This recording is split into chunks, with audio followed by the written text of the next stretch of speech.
Hello दोस्तों, नमस्कार। मैं सतीश कुमार एक बार फिर पहलवान गुरुदीन ग्रुप ऑफ कॉलेज के यूट्यूब चैनल पर आप सभी का हार्दिक स्वागत करता हूं। आज हम बात करने वाले हैं बीए द्वितीय वर्ष के समाचार प्रथम प्रश्न पत्र के अंतर्गत मूल्यों के संकट के बारे में।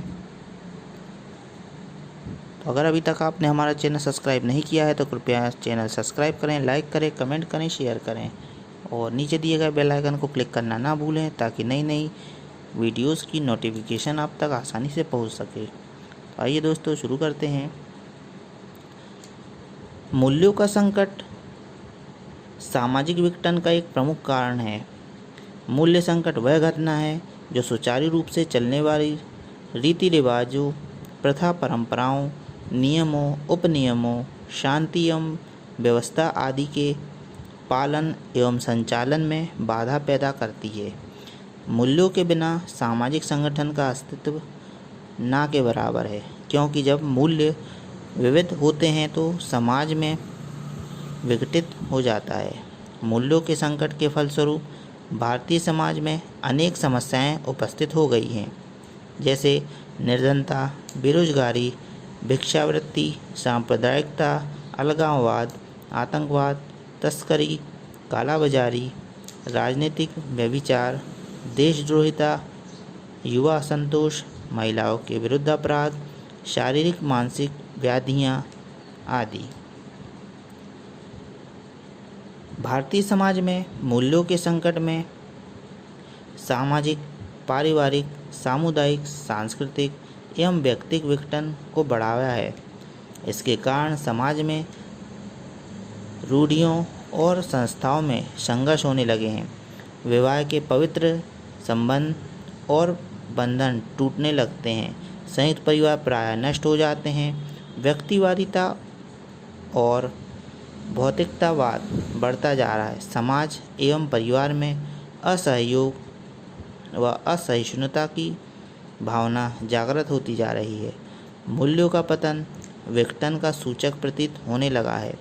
लोगों की मनोवृत्तियों में काफ़ी परिवर्तन आया है, जिसका सामाजिक ढांचे पर अस्वस्थ प्रभाव पड़ रहा है।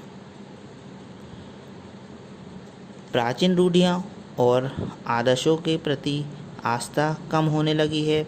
विवाह संबंधी मनोवृत्तियाँ बदलने लगी है। इससे विवाह अब एक पवित्र बंधन के स्थान पर एक समझौता मात्र बनता जा रहा है। आज विवाह विच्छेद और पृथक्करण को बुरा नहीं माना जाता। कुछ महानगरों में बिना विवाह के ही स्त्री पुरुष जीवन साथी बन जाते हैं। मूल्यों के संकट ने लोगों के परिस्थिति और भूमिका को असंतुलित कर दिया है। अधिकांश लोग अपने अधिकारों पर ही बल देने लगे हैं, अपने उत्तराधिकारों और कर्तव्यों पर नहीं। व्यावसायिक शुचिता धीरे धीरे नष्ट हो रही है। शिक्षक, डॉक्टर, इंजीनियर, वकील, राजनेता अपने पदों के अनुरूप कार्यरत नहीं दिखते हैं, जिससे सामाजिक ढांचा अस्थिर होने लगा है। मूल्यों के संकट में जातिवाद, संप्रदायवाद, क्षेत्रीयवाद, अलगाववाद आदि की समस्याएं और भी अधिक उग्र होने लगी है। असम और बिहार के लोगों में को बम्बई रेल परीक्षाएं भाग न लेने देना इसी का एक उदाहरण माना जा सकता है। जातिवाद के कारण प्रायः संघर्ष होता रहता है। कभी कभी ऐसा लगता है कि मूल्य संकट ने समाज को अत्यंत ही निर्बल बना दिया है। मूल्यों के संकट का हमारी अर्थव्यवस्था पर भी बुरा प्रभाव पड़ता है। धन का असमान वितरण समाज में अनेक समस्याओं का कारण है। अधिकांश व्यक्ति धन के पीछे भागने लगे हैं। पूंजीवाद को बढ़ावा, श्रमिक कृषक वर्ग का शोषण, निर्धनता, बेकारी, भिक्षावृत्ति, भुखमरी, चोरी डकैती, कलह, अशांति आदि व्याधियाँ मूल्य संकट के कारण ही उपजी हैं। मूल्य संकट में धार्मिक व्यवस्था भी क्षतिग्रस्त हुई है, क्योंकि उसका वास्तविक स्वरूप बदल गया है। धर्म के लौकिकीकरण के कारण कुछ लोगों ने धर्म का व्यावसायीकरण कर दिया है। धर्म को प्रायः सांप्रदायिक हथियार के रूप में प्रयुक्त किया जाने लगा है। कुछ धार्मिक नेता बाकायदा राजनीति में खुलकर हिस्सा लेने लगे हैं। कुछ ने केंद्र और राज्यों के मंत्री पद तक प्राप्त किए हैं। समाज में सर्वधर्म समभाव और वसुधैव कुटुंबकम की भावना निरंतर विलुप्त होती दिख रही है। मूल्य पतन के संकट ने नैतिक व्यवस्था को प्रभावित किया है। आज अधिकांश लोग अपने हितों और स्वार्थों के लिए नैतिकता का खुलकर उल्लंघन करते हैं। उनका दृष्टिकोण व्यक्तिवादी, भौतिकवादी एवं स्वार्थपूर्ण होता जा रहा है। अब उचित अनुचित का भेद भुलाकर अपना उल्लू सीधा करने की मनोवृत्ति प्रबल होने लगी है। बड़े बड़े आर्थिक घोटालों और व्यभिचार मूल्यों के संकट की ही उपज है। सरकारी कर्मचारी कर्तव्यहीन होने लगे हैं। उनमें घूसखोरी, काला बाजारी, लाल फीताशाही, अनुशासनहीनता व्याप्त हो गई है। मूल्यों के संकट का दुष्प्रभाव हमारी शिक्षा व्यवस्था पर भी देखने को मिलता है। आज देश में शिक्षा का लाभप्रद व्यवसाय के रूप में हम देख सकते हैं। वर्तमान समय में शिक्षा का व्यावहारिक उद्देश्य गायब हो गया है। ना तो शिक्षक और न विद्यार्थी ही अपने कर्तव्य का पालन करते हैं। कॉलेज शिक्षा सर्वत्र अस्त व्यस्त देखने को मिल रही है। इस स्तर पर विद्यार्थी अनुशासनहीनता सबसे अधिक पाई जाती है, जिसे रोकने में शिक्षा प्रशासन सक्षम नहीं रहा है। विद्यार्थी कॉलेज को मौज मस्ती का केंद्र मानने लगे हैं। कहीं कहीं पर छात्रों की यौन उच्छृंखलता के उदाहरण भी देखे जाने लगे हैं। स्पष्ट है कि मूल्यों के संकट ने शिक्षा मंदिरों की पवित्रता को भी प्रभावित किया है।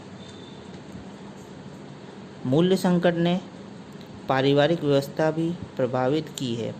आज परिवार में पिता और संतानों के संबंध तनावपूर्ण होने लगे हैं। वैवाहिक संबंध पहले जैसे सफल नहीं रहे हैं। तलाक और रोमांस का प्रचलन बढ़ रहा है। पारस्परिक प्रेम, सहयोग, त्याग की भावना, मिलजुल कर जीने मरने की परंपरा धीरे धीरे लुप्त होती दिख रही है। इसे देखकर ऐसा प्रतीत होता है कि भविष्य में कदाचित परिवार संस्था पर और भी अधिक संकट आ सकता है। तथाकथित प्रगतिशील परिवारों में व्यक्तिक विघटन की समस्या के दर्शन होते हैं, क्योंकि वे लोग रीतियाँ, रूढ़ियाँ, सामाजिक संस्थाओं के नियंत्रण का विरोध और अवहेलना करने लगे हैं। समाज में तलाक ने एक नया आदर प्राप्त कर लिया है और जनता के द्वारा उसे मान्यता भी मिल रही है। स्पष्ट है कि मूल्य संकट ने परिवार को भी प्रभावित किया है, क्योंकि इसके कारण पारिवारिक तनाव, संघर्ष और अन्य संरचनात्मक समस्याएं उत्पन्न हुई है। मूल्य संकट के इस दौर में कला और धर्म की प्रभावकारिता का भी पतन हुआ है। लोगों में धार्मिक भय की भावना और नियंत्रण शिथिल हो गए हैं। कला और धर्म के पुराने मूल्यों के प्रति आस्था कम होने लगी है, अर्थात प्रचलित मान्यताएं निष्क्रिय हो रही हैं। कला और धर्म का व्यवसायीकरण हो गया। धर्म गुरुओं, पुरोहितों, उपदेशकों की प्रधानता बढ़ी है, जिसके लिए धर्म आजीविका का साधन बन गया है। मूल्य संकट से परंपरागत मनोरंजन में भी पतन हुआ है। मनोरंजन के अधिकांश साधन आज सस्ते, अस्वस्थ और प्रेरणाहीन है। मदिरापान, नशाखोरी, जुआ खेलना, क्लबों या बारों में जाना, अश्लील फिल्में देखना, फैशन प्रतियोगिताएं व्यक्तित्व के विकास में बाधा डाल रही है। अधिकांश मनोरंजन व्यापारिक हो गए हैं, जिनका उद्देश्य धनोपार्जन मात्र है, जिससे समाज में अनैतिकता, अश्लीलता, कामुक अपराध एवं समाज विरोधी मनोवृत्तियों को प्रोत्साहन मिल रहा है। मूल्य संकट का एक प्रभाव सार्वजनिक जीवन में व्याप्त भ्रष्टाचार भी माना गया है। आज भारतीय समाज में जीवन के प्रत्येक क्षेत्र में भ्रष्टाचार व्याप्त हो गया है। रिश्वत, पक्षपात, कालाबाजारी, आतंकवाद, भाई भतीजावाद आदि ऐसी बातें हैं जिनके समक्ष नैतिक मूल्यों व मूल्यों का कोई महत्व ही नहीं रहा। महिलाओं की कई समस्याओं के लिए भी मूल्य संकट उत्तरदायी है। उनके साथ लिंग संबंधी भेदभाव किया जाता है, उन्हें समुचित शिक्षा और रोजगार उपलब्ध नहीं है। एक बड़ी संख्या में महिलाएं पुरुषों की हिंसा और उत्पीड़न का शिकार बनती हुई हम देख सकते हैं। वे स्वास्थ्य एवं पोषण संबंधी समस्याओं से ग्रस्त है। आज भी देश में विभिन्न स्थानों में देवदासी प्रथा के दर्शन भी होते हैं। उन्हें वेश्यावृत्ति, तलाक, दहेज, बाल विवाह, छेड़खानी और हिंसा तथा भ्रूण हत्या जैसी समस्याओं का शिकार होना पड़ता है। मूल्यों के संकट ने हमारे समाज में पुरानी और नई पीढ़ी के बीच तनाव और संघर्ष उत्पन्न किए हैं, जिससे अंतरपीढ़ीय संघर्ष कहते हैं। जैसे परिवार में माता पिता और संतानों के बीच संघर्ष, शिक्षा संस्थाओं में शिक्षकों एवं छात्रों के बीच संघर्ष, कार्यालयों में पुराने और नए कर्मचारियों के बीच संघर्ष आदि। आज के युवा प्रायः ही प्रभावी मापदंडों के विरुद्ध खड़े हो जाते हैं तथा सांस्कृतिक दृष्टि से विचलित जीवन शैली अपना लेते हैं। इसका प्रमुख कारण पश्चिमी संस्कृति का प्रभाव और मनोरंजन के व्यापारिक साधनों से ग्रहण किए गए मूल्य ही है। मूल्यों का संकट हिंसा और सांप्रदायिकता का प्रवृत्ति को बढ़ा रहा है, जिससे धार्मिक अल्पसंख्यकों में असुरक्षा का भाव उत्पन्न हुआ है। इससे हमारे समाज की विविधता में एकता की विशेषता धूमिल हुई दिखती है। सांप्रदायिकता का वायरस विभिन्न रूपों में विनाशकारी प्रभाव पैदा कर रहा है। मूल्यों के पतन से गत 2 दशकों में देश के सांप्रदायिकता के काले बादल छाए हुए हैं, जिसका प्रमुख कारण धार्मिक तत्वों की अतिवादिता है।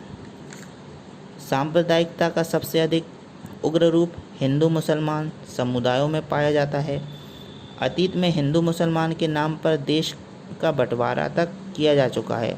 आज स्थिति यह हो गई है कि सांप्रदायिकता आगे की ओर अग्रसरित हो रही है, धर्मनिरपेक्षता पीछे की ओर जा रही है तथा राज्य अपने बचाव की ओर जा रहा है। मूल्य संकट से उत्पन्न एक समस्या काले धन की भी है, जो समाज पर बुरे प्रभाव डाल रही है। इसका देश की अर्थव्यवस्था और सामाजिक विकास योजनाओं पर घातक प्रभाव देखने को मिल रहा है। यह समाज के सामान्य आदमी को प्रभावित करती है। यह कानून और गैर कानूनी दोनों ही तरीकों से अर्जित की जा रही है, जिसे हम कर अपवंचित आय कह सकते हैं। तो दोस्तों, ये थे कुछ सामाजिक जीवन के विविध क्षेत्रों में मूल्य संकट के कुछ उदाहरण। आपको वीडियो कैसा लगा कमेंट बॉक्स में अवश्य लिखें। नए वीडियो के साथ मैं आपके समक्ष पुनः उपस्थित होऊंगा। तब तक के लिए नमस्कार।